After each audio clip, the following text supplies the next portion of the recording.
Bom dia, meninas. Aquele vídeo ali hoje mesmo fazendo para mostrar festas que você está fazendo hoje em dia ali. Que seu nome não está ouvindo, tá João Estômago.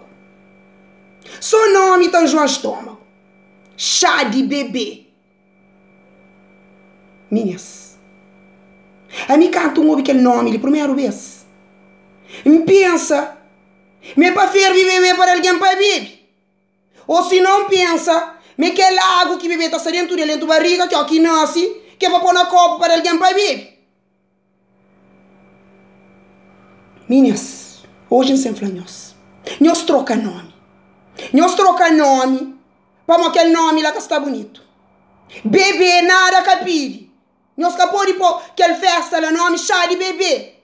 Festa nós crescemos na fase. Nós pôr nome chá de macaco. Chá de macaco. Para aquele é macaquiça. Se nós capô de par, que nós par. Para mim que ela para minha macaquiça. Convida todo alguém para vai, para levar roupa com sapato de menino, que aqui nasce para que compra. Nós capô de par, que nós par. Antigamente, tá esperando que menino nasce para começar a fazer festa. Tá falando cristão. Normalmente é si próprio, na minha opinião.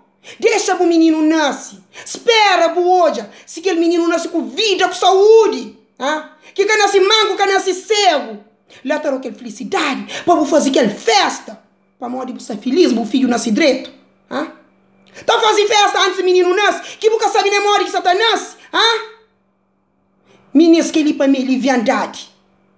Por isso, mesmo se nós queremos fazer aquela festa, lá que nós queremos continuar a fazer, nós trocamos só nome. Para não beber nada capide. Nós põe nome chá de macaco. Para morrer que ela para mim macaquiça.